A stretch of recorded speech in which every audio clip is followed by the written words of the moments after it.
Banatan mo si Tolpo, bakit tumigil ka na? Nabayaran ka ba ng 1 million? Anak sa iring naway lubot. Mais na nga lang tong kinakain ko. Tapos sasabihin mo na nabayaran ako?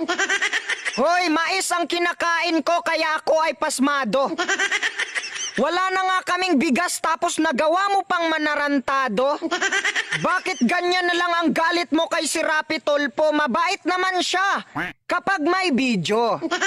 Hoy, iniidolo namin sa Senado. Nang dahil sa ginawa mo, ako ay dismayado. Hoy idol, wag mo naman sana akong personalin kasi ako ay dihado. Minsan na nga lang ako makaabot ng 1 million views sa video. Nireport mo pa ang YouTube ko kaya nawala ang aking sweldo.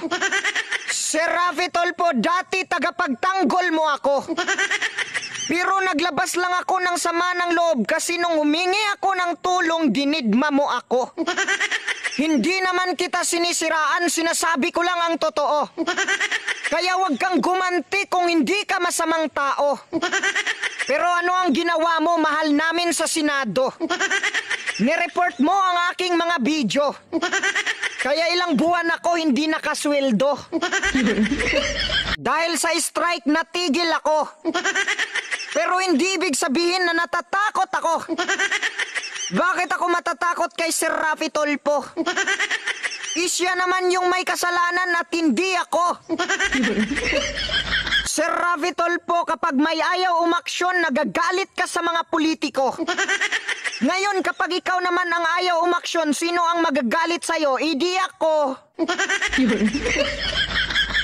Kaya Sir Rafi Tulfo, pakinggan mo to. Hindi tayo magkaaway, tinuturuan lang kita ng ganto. Idol, kung ikaw ay tunay na maawain, bakit hindi ka naawa sa akin?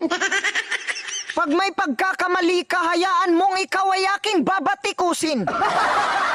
Wag mo akong i-report kasi mawawalan ako ng kikitain. Tingnan mo tuloy, sa sobrang gutom, nagmumukha na akong sakitin. Paano pa ako nito gugustuhin? Nang nag-isang Ivana Alawi na aking mamahalin. Rafi Tulfo, bumawi ka at ikaw ay aking papatawarin. Dahil 5 buwan ako hindi nakasahod sa YouTube, ikaw ay aking pagbabayarin. Kahit bigyan mo na lang ako ng 200,000 kasi marami din naman akong pinapakain. At kayo namang mga basher, wag nyo kong utusan sa kung ano man ang aking gagawin. Kung sisiraan nyo si Rafi Tulfo ay hindi maganda ang inyong layunin. Basta ako, nagsasabi lang ako kung ano ang aking saloobin. Kaya Rafi Tulfo, yung utang mo ibigay mo na sa akin.